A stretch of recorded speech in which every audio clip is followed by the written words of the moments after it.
Assalamualaikum warahmatullahi wabarakatuh. Waalaikumsalam warahmatullahi wabarakatuh. Kembali lagi di Maluku Post TV. Kali ini kita akan berbincang-bincang seputar dunia olahraga di Maluku Utara. Terutama kita akan membahas seputaran persiapan cabang olahraga futsal untuk menghadapi PON Papua. Sebelum kita berbincang lebih jauh, saya ingin menginformasikan bahwa karena ruangan ini kita juga mengutamakan prokes, maka sumber yang kita undang ke sini juga harus melalui proses tes antigen. Karena sumber hari ini juga sudah melalui tahapan itu, meskipun di ruangan ini menggunakan masker, ya kita mempersilahkan untuk membuka masker karena sudah melalui proses antigen, tes antigen. Baik. Kali ini kita akan berbincang-bincang soal persiapan cabang olahraga futsal menghadapi PON Papua. Sebelum kita jauh berbicara soal persiapan tim, saya ingin memperkenalkan bahwa sumber yang datang yang kita hadirkan pada kesempatan ini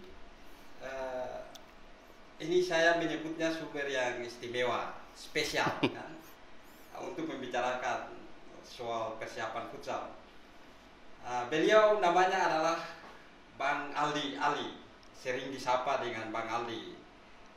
Beliau ini adalah penggagas futsal Maluku Utara sejak tahun 2011-2012 sebagai arsitek yang membentuk futsal di Maluku Utara. Prestasinya juga sudah cukup mentereng untuk mengharumkan nama Maluku Utara.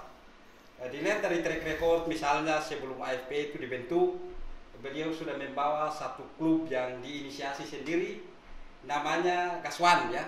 Itu namanya Kaswan, dan sudah melanglang buana di kompetisi maupun turnamen-turnamen nasional kan, di Indonesia.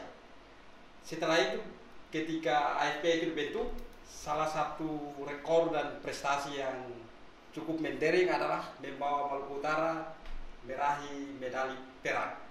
Itu sejarah pertama kali AFP catat untuk Maluku Utara. Sebagai pendatang baru saat itu di 2016, ternyata KONI juga tidak muluk-muluk memberi target. Targetnya itu cukup besar, yaitu perunggu. Itu disebut besar karena cabur yang baru tapi dikasih target besar.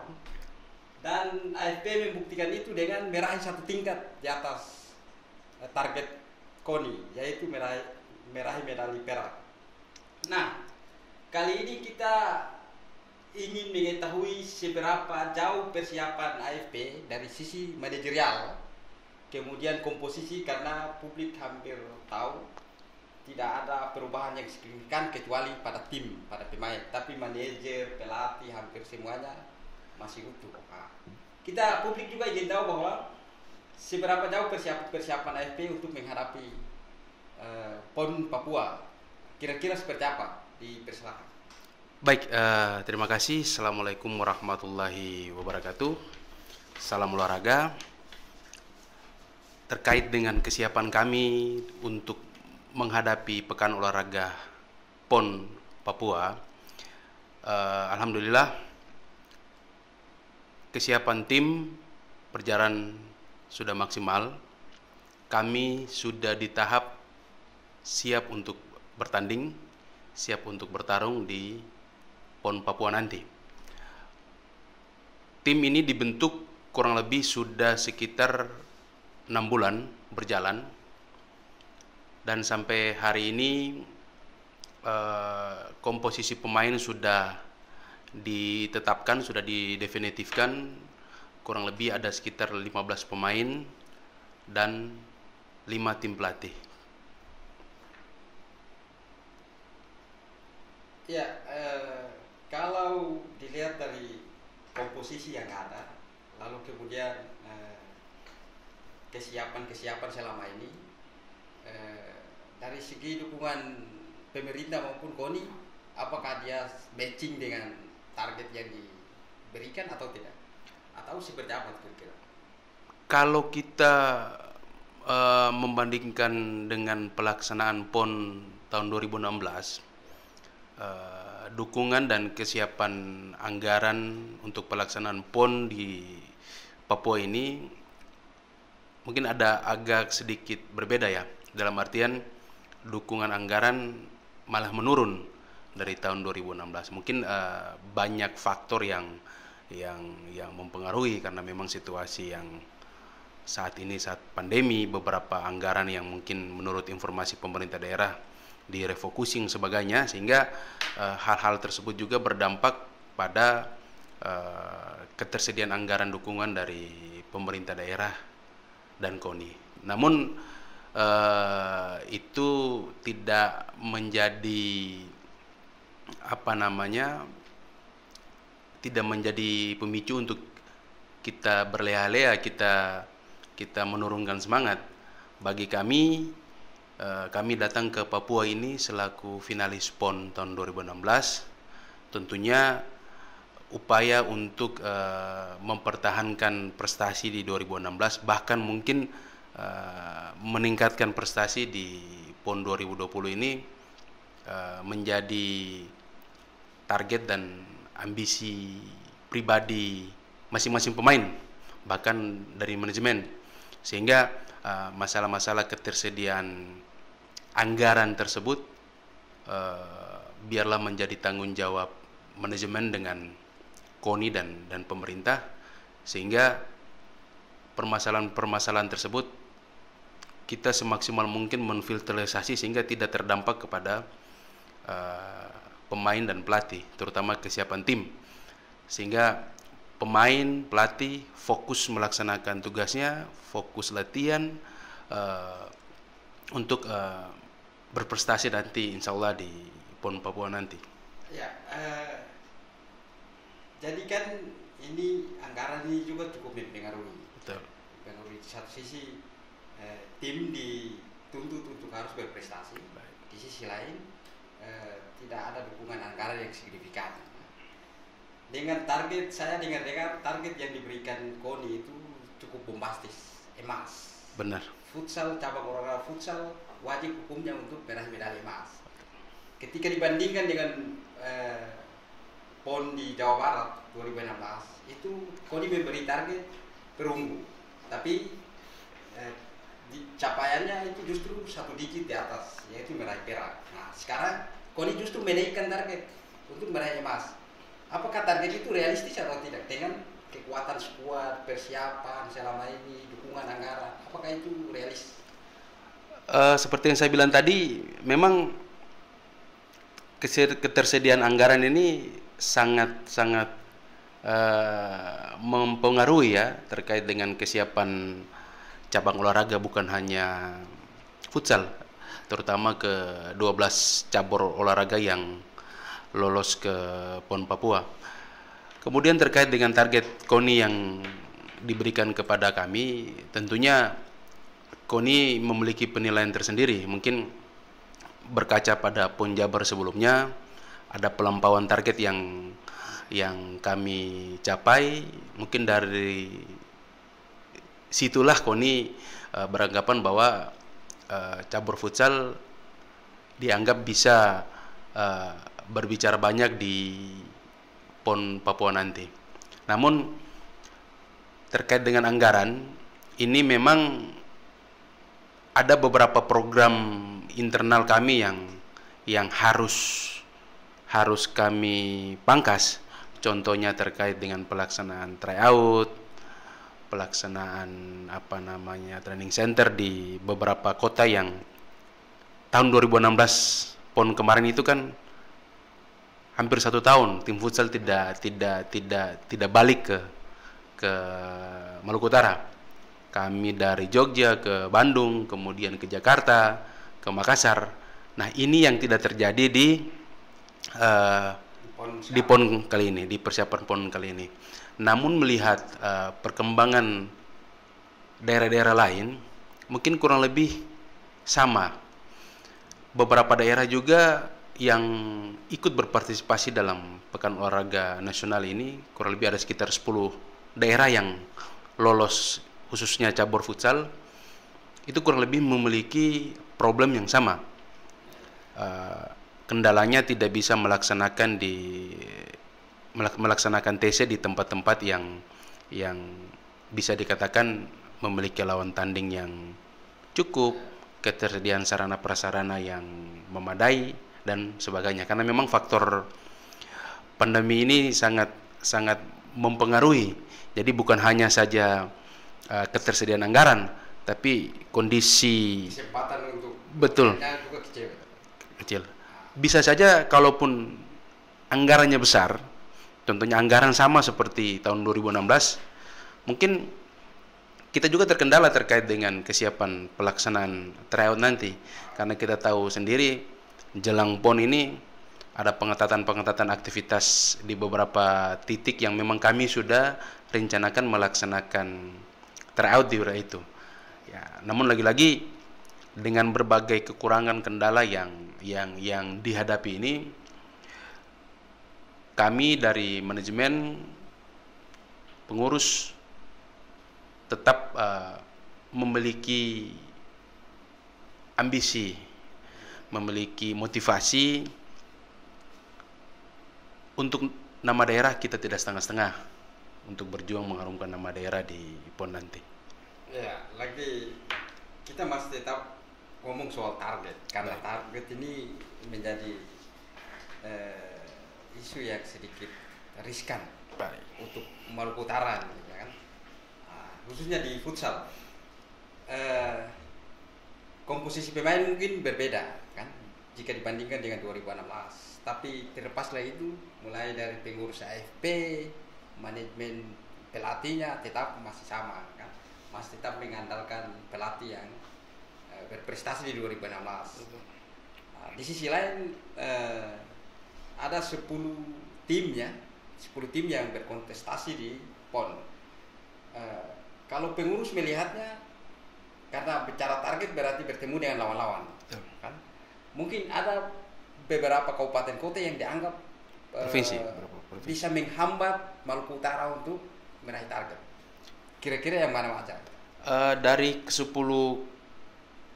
provinsi kontestasi PON ini, tentunya manajemen dan tim pelatih telah mengukur potensi provinsi yang ikut serta di pelaksanaan PON nanti.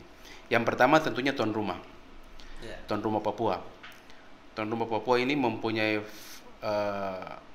faktor plusnya, yaitu dukungan penonton, dukungan penonton. Namun dengan kondisi pandemi seperti ini, mungkin kondisi situasi tribun penonton mungkin tidak terlalu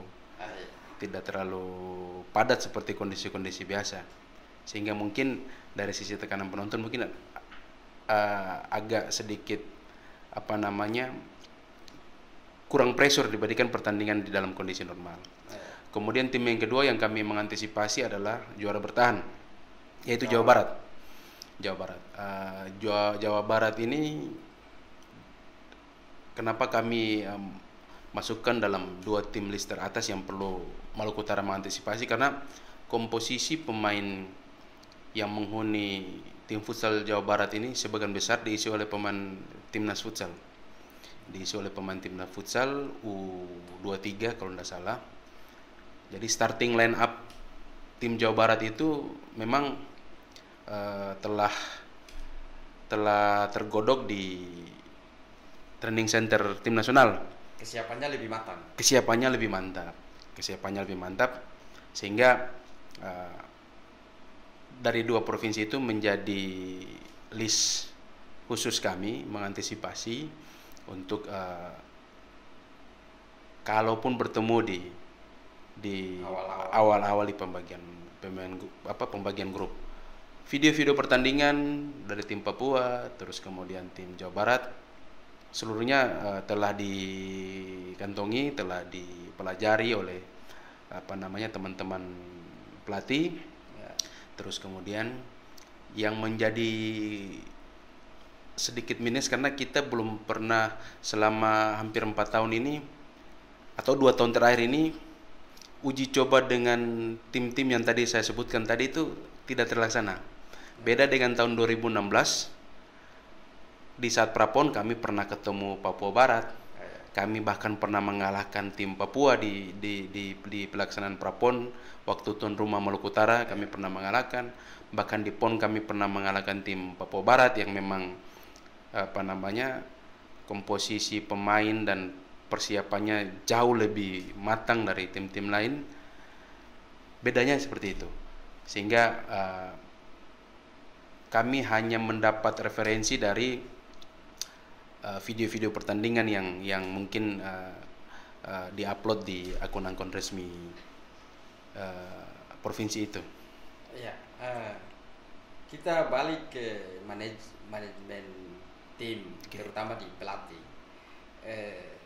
Saya merasa sepertinya ada chemistry antara futsal Maluku Utara dengan Coach Yoga kan. Yeah. Mungkin ada pandangan lain, kira-kira apa karena chemistry ini Coach Yoga membawa keberuntungan?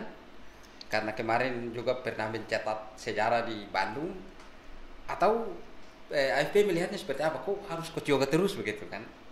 Ya mungkin lebih kepada kerjasama yang nyaman ya.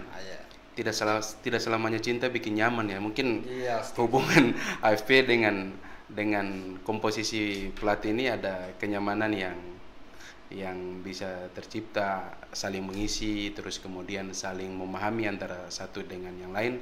Kemudian yang saya tahu pelatih kami ini memang sangat kagum dan terpesona dengan talenta-talenta yang ada di Maluku Utara. Itu yang mungkin menjadi alasan dasar pelatih untuk mau tetap bekerja sama dengan Maluku Utara, walaupun dari ke-10 atau ke-9 provinsi lain pernah menawarkan Coach Yoga dengan nilai kontrak yang jauh lebih tinggi, namun tadi ada kenyamanan dalam bekerja sama sehingga kerjasama kami dan tim kepelatihan di tahun 2016 itu masih tetap terjaga kemistrinya sampai sekarang. Ya, yang berikutnya terkait dengan kendala. Okay. Sebagai pengurus AFP yang pertama kali sampai saat ini kan, terus melihat ini terhitung sudah dua kali mengikuti PON kan. Juga Anda bisa membuat perbandingan kendala yang dialami di PON 2016, kemudian yang sekarang ini dirasakan. Lalu apakah kendala-kendala ini, karena ini waktunya juga sudah singkat kan, itu bisa menjawab semua permintaan publik, terutama KONI dan pemerintah Provinsi Maluku Utara untuk kalaupun emasnya terlalu besar, ya setidaknya bisa dalam tanda kutip mengharumkan nama Maluku Utara.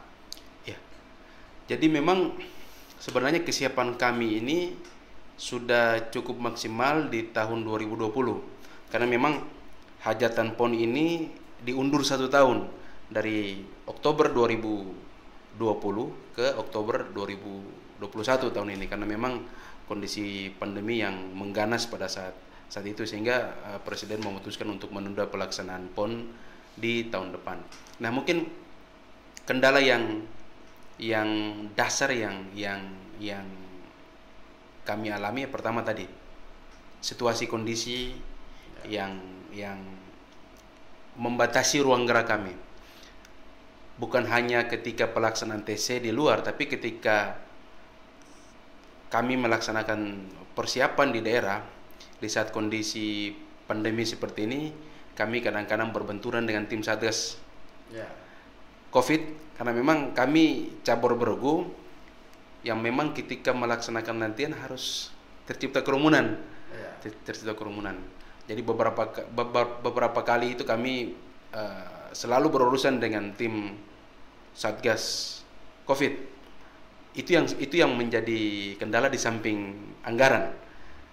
Namun ketika kami berpikir bahwa kondisi ini bukan hanya terjadi di Maluku Utara, hampir di semua daerah, bahkan di seluruh dunia permasalahan yang sama, sehingga bisa dikatakan kalau kita menjadikan itu sebagai satu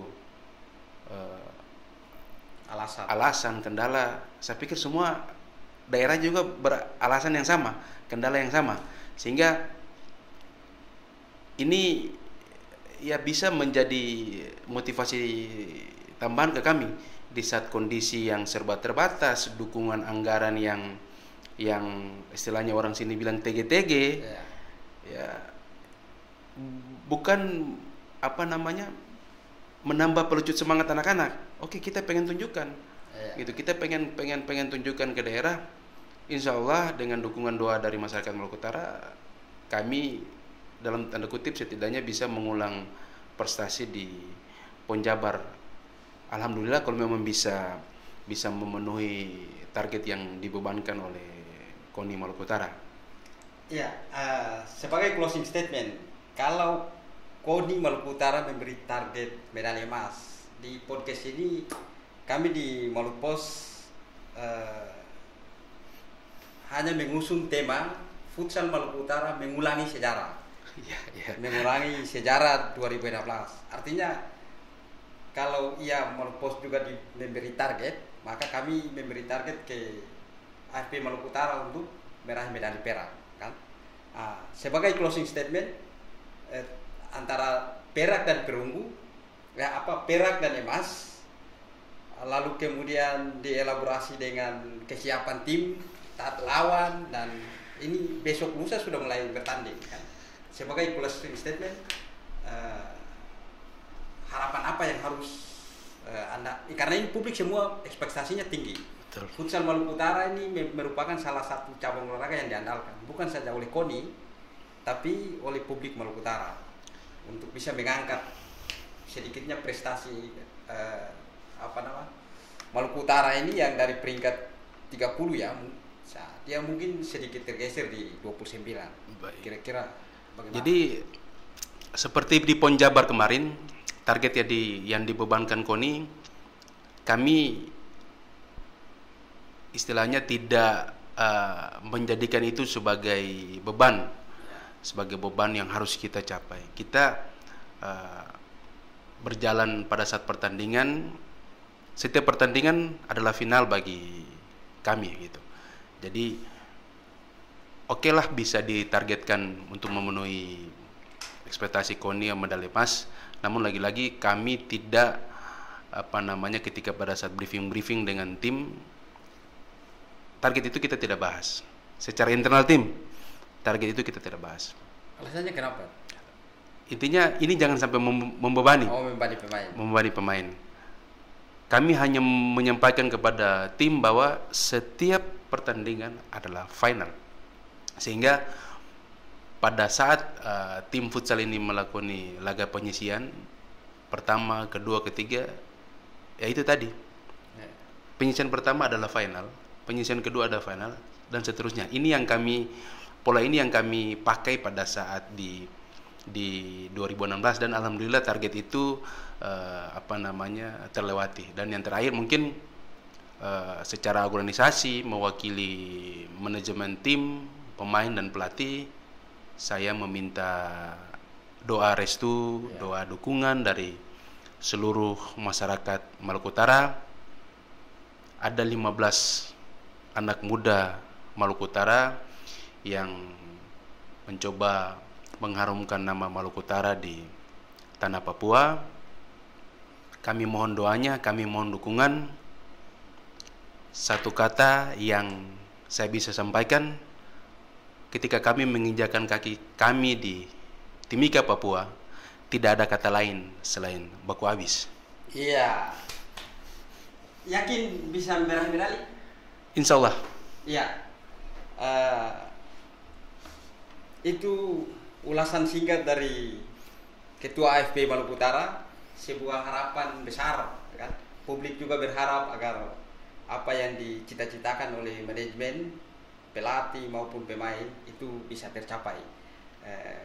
Kita semua tentu berharap bukan saja di cabang olahraga futsal, tetapi 12 cabang olahraga yang mewakili Maluku Utara ini bisa mengharumkan nama Maluku Utara. Walaupun tidak bisa meraih medali emas, setidaknya bisa tampil maksimal, bisa membuat publik Maluku Utara puas dengan hasil yang dicapai. Untuk futsal Maluku Utara tersendiri hari ini sudah menyampaikan dengan jelas pernyataan yang cukup tegas bahwa insya Allah bisa meraih medali dengan slogan baku habis. Cukup sekian. Billahi taufiq wal hidayah. Wassalamualaikum warahmatullahi wabarakatuh. Waalaikumsalam warahmatullahi wabarakatuh.